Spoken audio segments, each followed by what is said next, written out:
Tere tulemast Lincoln Centeri British Halli.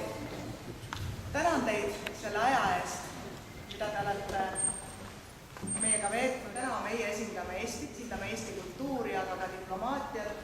Tänan Filharmoonia Kammerkoori, et te olete siin täna meiega.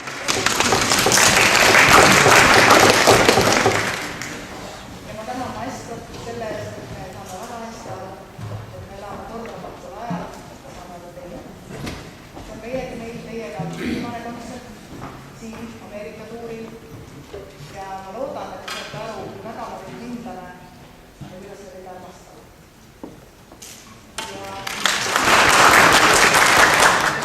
Kõigepealt kõige selle muu suure juures täna on isadepäev, palju õnne kõigile.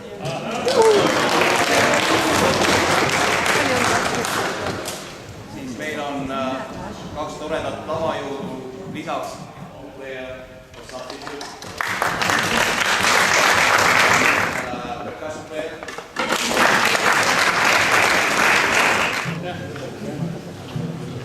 tere päeva!